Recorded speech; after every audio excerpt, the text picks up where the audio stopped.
Really small boats period where they're most likely to be coming across, and so that would be a particularly damaging development for Labour to have right on the eve of those elections. I think that's worth bearing in mind. But as for the deal overall, it's certainly true that the French haven't been doing a particularly good job, and also their really success rate is down.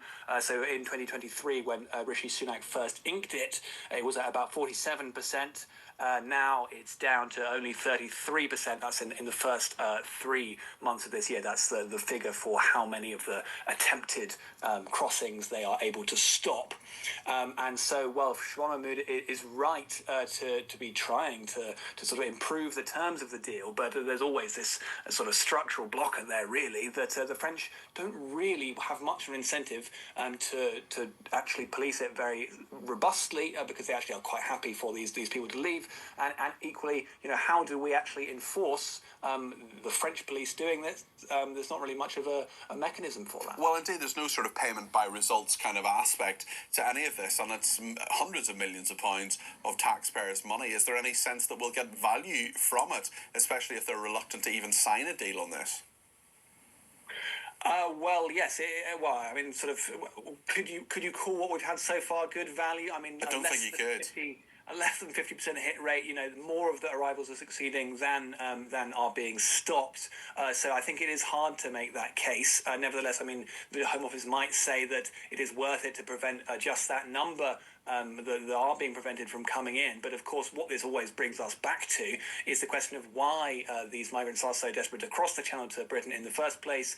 France is a developed country like we are. Why are they coming here and not just staying in France? Well, it's because of our very generous welfare schemes for them, with the migrant hotels, with the bungs we give them each week and so on, and in particular with the ECHR that we are so beholden to. It means it will be very difficult for us to get them deported, again, even if we do in the first place reject their claims.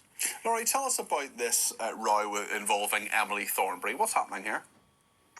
Well, it's quite an extraordinary row, Peter, I must say. I mean, many people have described it as Emily Thornberry, the Labour MP for, I think, London constituency, Islington, I believe. Yeah, I think it's Highbury and Islington. I think so, yeah. Exactly.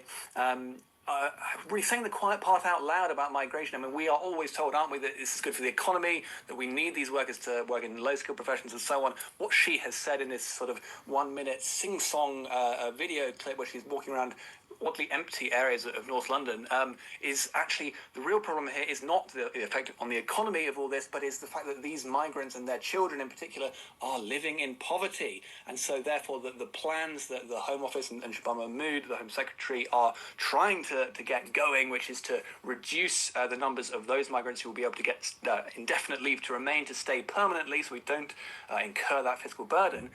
Emily Thornberry is saying, no, we mustn't do that because we'll think of the children, essentially. But, what she really isn't thinking of is the taxpayer.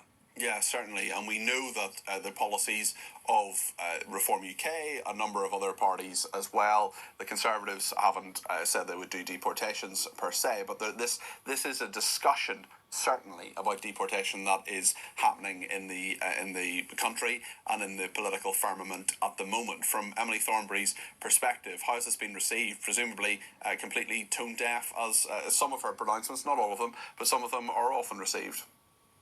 Yes, well, I think in the past it was much easier for MPs like Emily Thornberry on the left of the Labour Party to get away with such pronouncements. But I think the electorate as a whole is much more wised up to the fact that this sort of virtue signalling might seem nice, but we know just how costly this is. That said, there is a growing caucus on the left of the Labour Party that are very unhappy with Shabana Mahmood's attempts to reform the indefinite leave to remain system. So there is some pressure growing there, but overall I think it certainly does seem to have been a rather large misstep. Yeah, thank you, Laurie, as always. Great analysis. Laurie Whistle there, who is of the Daily Sceptic. His exact title I will find for you now because